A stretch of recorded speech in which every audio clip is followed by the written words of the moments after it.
तो भाई लोग, आज हम बात करने वाले हैं लुक किस्म के चैप्टर नंबर 148 के बारे में। तो अगर आप मेरे चैनल पे पहली बार आए हो तो चैनल को जल्दी से सब्सक्राइब और वीडियो को लाइक जरूर से कर देना, ताकि आगे आने वाली वीडियोस आप मिस ना कर सको। तो यार, पिछले एपिसोड में हमने देखा था जो हमारा शियोनयोंग होता है वो वास्को के हाथ से मार खाने के बाद वॉशरूम में बैठा होता है अपने 10-12 बंदों के साथ, 10-12 दोस्तों के साथ। और यहाँ वॉशरूम के अंदर अभी लोगन ली भी होता है जो हल्का हो रहा होता है, और जो शियोनयोंग के साथ के बंदे होते हैं उन्हें पता चल जाता है कि अंदर एक श्योल के स्कूल का बच्चा है, यानी कि लोगन ली। तो शियोनयोंग डिसाइड करता है कि वास्को का बदला वो लोगन ली से लेगा, तो इसलिए ये दरवाजे में लात मार के दरवाजे को तोड़ देता है और दरवाजा खोल देता है। और यार, अभी वही बंदे जिनकी फाइट हमारे जीहो से होने वाली होती है वो भी यहीं पे होते हैं। और जीहो से कहा सुनी के दौरान जो जीहो होता है उसने हमारे लोगन ली को आवाज लगाई होती है। तो लोगन ली ने जीहो के साथ इन तीनों बंदों को कहा होता है, तुम सब के सब यहाँ से दफा हो जाओ। तो इसलिए जब ये तीनों बंदे होते हैं वो शियोनयोंग को कहते हैं, हे शियोनयोंग, ये तो वही बंदा है जिसने हमारा पहले अपमान किया था। तो जो शियोनयोंग होता है वो कहता है, क्या इसने तुम्हारा अपमान करा था? नहीं, ऐसा नहीं हो सकता। हम इन श्योल के बच्चों से अपना ऐसे अपमान करके इनको ऐसे ही नहीं छोड़ सकते, इनको इसकी कीमत चुकानी पड़ेगी। और यार, जो हमारा लोगन ली होता है ना, जब इन सारे बंदों की तरफ देखता है तो शियोनयोंग इसको एक सांड लग रहा होता है, और जो बाकी के स्टूडेंट होते हैं वो सारी की सारी भेड़े लग रही होती हैं। तो जो अभी लोगन ली होता है इन सारे बंदों को देख के अपने मन में सोचता है, इन लोगों ने यहाँ पे इतनी ज्यादा भीड़ क्यों लगा रखी है, और ये सांड यहाँ पे मेरे मुंह के आगे क्यों खड़ा है। इसके बाद जो शियोनयोंग होता है हमारे लोगन ली के बॉडी में देखता है काफी सारे टैटू बने होते हैं। शियोनयोंग अपने मन में सोचता है, लगता है ये बंदा काफी ज्यादा स्ट्रांग है, क्या इसकी इस पूरी बॉडी में ये सारे के सारे टैटूज हैं। खैर, जो भी हो, अब मैं पीछे नहीं हट सकता। मेरे स्कूल के बच्चे देखना चाहते हैं कि मैं इन बंदों को कैसे मारूंगा, मैं कैसे इन सब से अपना बदला लूंगा। और शियोनयोंग के साथ के सारे बंदे पीछे से कह रहे होते हैं, शियोनयोंग, इसको दिखा दो, इसकी हालत खराब कर दो। शियोनयोंग अभी अपने मन में सोच रहा होता है, हमारी जंग की ये पहली लड़ाई है, इस बंदे को यहाँ पे हरा के मुझे अपने साथ वालों का आत्मविश्वास बढ़ाना पड़ेगा। भले इस बंदे की पूरी बॉडी में टैटू बने हैं, लेकिन ये कोई ज्यादा बड़ी बात नहीं है। एक टैटू तो मेरी बॉडी में भी बना है, और एक बंदा जो अभी हल्का हो रहा है, ऐसी पोजीशन में ये मुझे कैसे हरा सकता है। ये एक कायर है, मैं जानता हूँ अंदर से ये मुझे देख के काफी ज्यादा डरा हुआ है। लेकिन तभी जो हमारा लोगन ली होता है वो कहता है, ओए, क्या किसी के पास टिश्यू पेपर पड़ा है?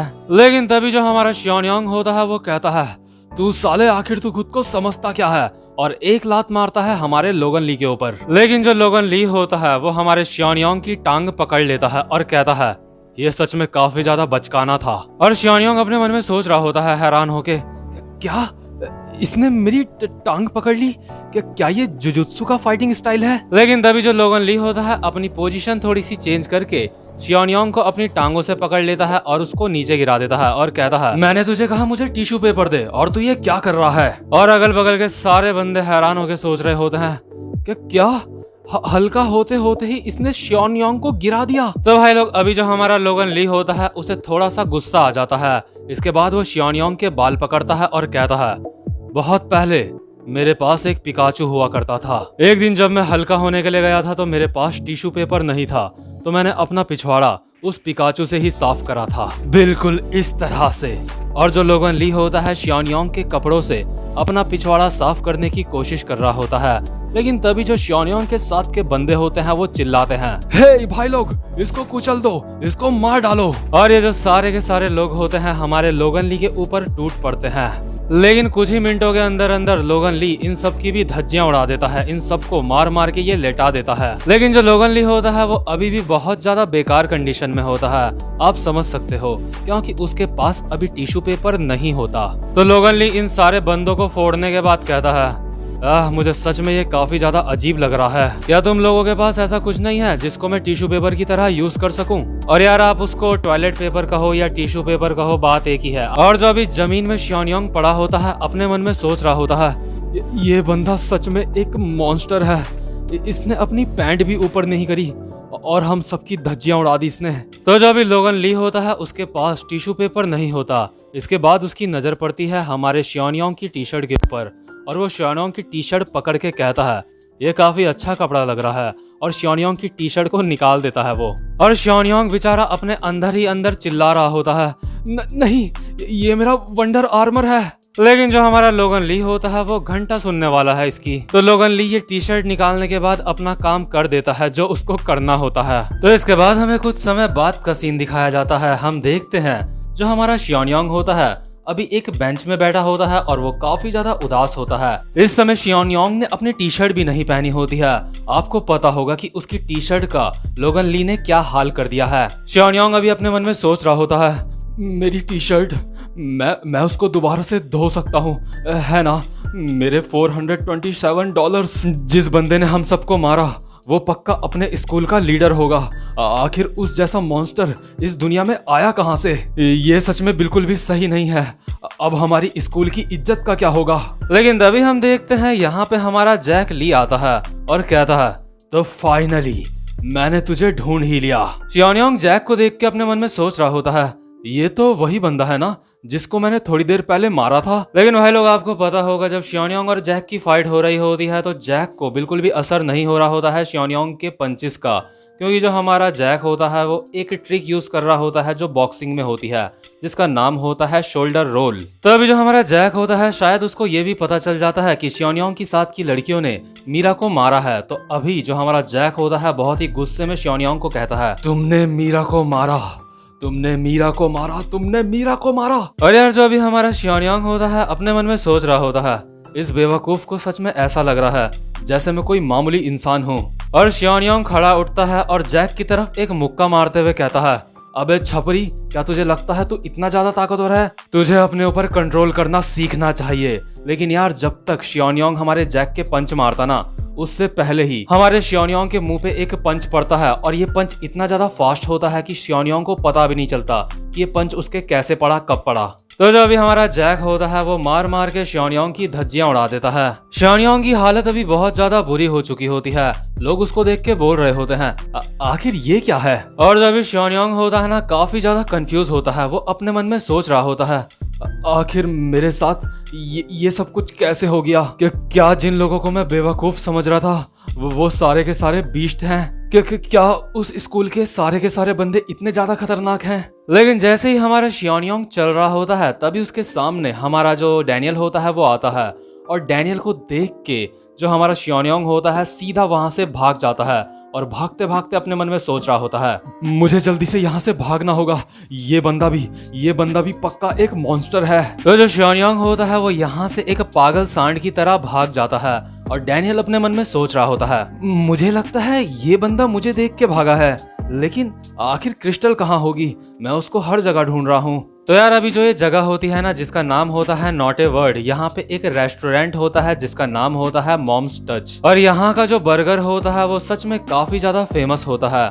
और अभी यहाँ पे हमारे डैनियल, जैक, मीरा, हान्युल और जॉय और जे ये सारे के सारे बैठे हुए होते हैं। ये सारे के सारे लोग आपस में बात कर रहे होते हैं। मुझे सच में काफी ज्यादा भूख लगी है। और जो हमारी हान्युल होती है वो मीरा के बगल में बैठी होती है, इसलिए जो जैक होता है वो हान्युल को कहता है, हे हान्युल, चलो अपनी सीट बदल लेते हैं। और जो हमारा जे होता है वो हमारे डैनियल के बगल में बैठा होता है, इसलिए जो हमारी जॉय होती है वो जे को कहती है, हे जे, तुम मेरे साथ सीट बदल लो।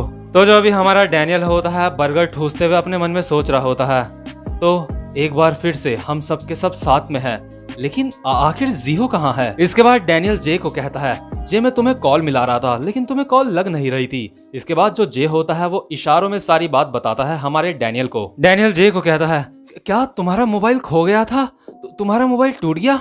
लेकिन तुम कह रहे हो कि जो मोबाइल में फोटो थी वो सारी एकदम सही है और तुम जायरो ड्रॉप झूले में बैठे थे, लेकिन तुमने ऐसा क्यों करा?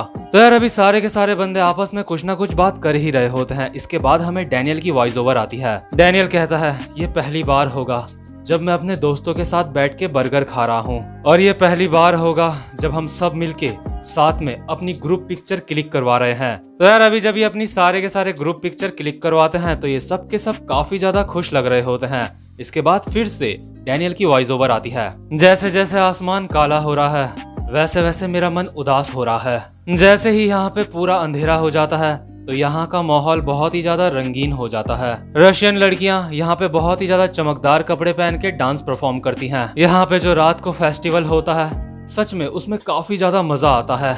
इस फेस्टिवल में सबके सब लोग काफी ज्यादा अच्छा फील करते हैं। लेकिन मैं जानता हूँ जैसे ही ये फेस्टिवल खत्म होगा उसके साथ ही साथ हमारा ये पिकनिक भी यहीं पे खत्म हो जाएगा। और यही था इस पिकनिक का सबसे अंतिम हिस्सा। भले ही इस पिकनिक में मुझे सच में काफी ज्यादा मजा आया, लेकिन मेरे चेहरे में बिल्कुल भी स्माइल नहीं थी, क्योंकि यार जो डैनियल होता है ना, अभी भी उसके मन में क्रिस्टल ही चल रही होती है। डैनियल अपने मन में सोच रहा होता है आखिर क्रिस्टल गई कहाँ होगी, मैं उसको हर जगह ढूंढ रहा हूँ लेकिन वो मुझे नहीं मिली।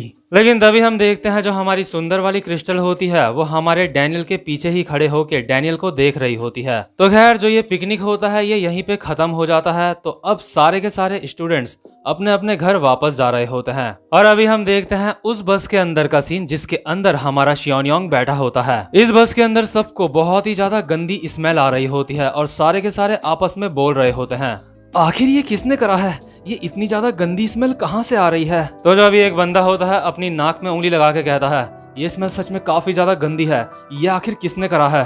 और यार असल में जो ये स्मेल होती है ना, ये आ रही होती है हमारे शियोनयोंग से। और शियोनयोंग को ऐसा लग रहा होता है कि ये जो सारे के सारे स्टूडेंट हैं वो उसका मजाक उड़ा रहे हैं। शियोनयोंग गुस्से में कहता है सबके सब अपना मुंह बंद करो, अगर मैंने तुम में से किसी के भी दांत देखे तो मैं तुम सबके दांत तोड़ दूंगा। और जो शियोनयोंग होता है अभी उसकी आंखों से आंसू आ रहे होते हैं और उसने अभी टी शर्ट भी नहीं पहनी होती। तो जो अभी शियोनयोंग के दोस्त होते हैं वो शियोनयोंग को कहते हैं हे शियोनयोंग शांत हो जाओ तुम। लेकिन जो शियोनयोंग होता है अपने मन में सोच रहा होता है मेरा वंडर आर्मर, मैं उसको धुल के दोबारा से साफ कर सकता हूँ, है ना। और हम देखते हैं जो शियोनयोंग की टी शर्ट होती है उसने बस की विंडो से उसको बाहर लटका रखा होता है। और आपको तो पता ही है जो हमारा लोगन ली है उसने शियोनयोंग की टी शर्ट के साथ क्या करा था, जिस वजह से यहाँ पे इतनी ज्यादा स्मेल आ रही होती है। तो यार देखो इसलिए कहते हैं ज्यादा हीरो नहीं बनना चाहिए। इतिहास गवाह है जो भी ज्यादा हीरो बना है ना उसकी बहुत बुरी हालत हुई है, क्योंकि इस दुनिया में हर बाप का एक बाप होता है। भले ही कोई इंसान अपने आप को कितना भी खतरनाक समझे, उससे कोई ना कोई खतरनाक इंसान इस दुनिया में जरूर होगा। लेकिन तभी हम देखते हैं हमारी सुमी शियोनयोंग के पास आती है और उसको एक टी शर्ट देती है और कहती है ये मैंने तुम्हारे लिए नहीं खरीदी थी, लेकिन कुछ कपड़े पहन लो तुम। और यार जो हमारा शियोनयोंग होता है ना, ये देख के सच में काफी ज्यादा इमोशनल हो जाता है और सुमी से चिपक रहा होता है। तो जो सुमी होती है वो कहती है यहाँ से दफा हो जाओ। इसके बाद सीन शिफ्ट होता है और हम देखते हैं हमारे गन और क्रिस्टल को जो अभी कार में बैठे होते हैं। गन हमारी क्रिस्टल को कहता है आज तुमने सच में उस एच ग्रुप वाले बंदे के साथ काफी ज्यादा टाइम स्पेंड करा। इसके बाद जो क्रिस्टल होती है वो कहती है हाँ मुझे उसके साथ बिजनेस के सिलसिले में टाइम स्पेंड करना पड़ा। और जो हमारी क्रिस्टल होती है अभी अपने मन में सोच रही होती है डैनियल क्या तुम भी मुझे ढूंढ रहे थे, आखिर मेरे फादर ने मुझे डैनियल के ऊपर नजर रखने के लिए क्यों कहा है। लेकिन तभी जो हमारी क्रिस्टल होती है कार की विंडो के बाहर कुछ ऐसा देखती है जिसको देख के वो काफी ज्यादा चौंक जाती है। तो जो हमारा गन होता है वो क्रिस्टल को कहता है हे आखिर तुम्हें क्या हुआ। इसके बाद जो क्रिस्टल होती है वो कहती है नहीं कुछ भी नहीं, तुम बस चलते रहो। और जो हमारी क्रिस्टल होती है हैरान होकर अपने मन में सोच रही होती है ऐसा नहीं हो सकता, ये पॉसिबल नहीं हो सकता। मैंने अभी विंडो के बाहर से डैनियल के स्टोर में देखा और जो काउंटर के सामने खड़ा था वो डैनियल था। आखिर वो दोनों के दोनों डैनियल एक ही समय में एक साथ कैसे हो सकते हैं। क्या मैं जो डैनियल की दो बॉडीज के बारे में सोच रही थी क्या वो मैं गलत सोच रही थी। सच में डैनियल अब ऐसा सोच रहा होगा जैसे मैं कोई पागल हूँ। लेकिन यार असल में ना क्रिस्टल ने जिन दो बंदों को साथ में देखा होता है जो वो सोच रही होती है कि वो दोनों डैनियल है। असल में जो वो मोटा वाला बंदा होता है वो मोटा वाला डैनियल नहीं बल्कि ड्यूक हावा होता है। तो जो अभी हमारा हैंडसम वाला डैनियल होता है वो ड्यूक को कहता है ड्यूक तुम्हारा बहुत बहुत शुक्रिया, अब यहाँ से मैं देख लूंगा। हे ड्यूक वैसे तुम्हारा ऑडिशन कैसा गया। इसके बाद ड्यूक कहता है मैं उसमें फेल हो गया। और यार अभी जो हमारा ड्यूक हावा होता है ना उसने चश्मा भी पहना होता है जिस वजह से क्रिस्टल को ऐसा लगा होता है जैसे ये मोटा वाला डैनियल है। शायद ड्यूक हावा ने ये चश्मा ऐसी ही स्टाइल में पहन लिया होगा। तो इसके बाद सीन शिफ्ट होता है और हम देखते हैं हमारी छोटी वाली क्रिस्टल को जो अभी हैंडसम वाले डैनियल से बोल रही होती है जो मैंने तुम्हें उस दिन कहा था दो बॉडीज वाली बात, वो मैं तुमसे मजाक कर रही थी। हमारा डैनियल हैरान होकर कहता है क्या वो एक मजाक था। इसके बाद क्रिस्टल ऐसे ही बात बनाते हुए कहती है हाँ क्योंकि तुम मुझे काफी ज्यादा बिजी लगते हो तो इसलिए मुझे लगा कि शायद तुम्हें दो बॉडीज की जरूरत है। जब मैं तुमसे मजाक कर रही थी तो मुझे ऐसा लगता है मैं काफी ज्यादा सीरियस लग रही थी। और जो क्रिस्टल होती है अभी अपने मन में सोच रही होती है मुझे इस बंदे के ऊपर अभी भी पूरा भरोसा नहीं है, उस समय मुझे कार से बाहर निकल के खुद जाके चेक करना चाहिए था। और डैनियल अभी अपने मन में सोच रहा होता है क्या सच में ये एक जोक था। सच में मैं तो डर ही गया था। खैर जो भी हो, चलो अच्छा है ये सिर्फ एक जोक था। लेकिन यार जो क्रिस्टल होती है ना, उसने हमारे डैनियल का पीछा अभी भी नहीं छोड़ा होता है। उसने कोजी को कहा होता है डैनियल के बारे में पता लगाने के लिए। तो भाई लोग, ये वाला एपिसोड यहीं पे खत्म होता है। उम्मीद करता हूँ कि आपको आज की वीडियो भी अच्छी लगी हो। और यार अगर आप इस चैनल पे पहली बार आए हो तो इस चैनल को जल्दी से सब्सक्राइब कर देना और वीडियो को भी लाइक कर देना। अब मैं मिलूंगा आपसे अपनी नेक्स्ट वीडियो में, तब तक के लिए गुड बाय।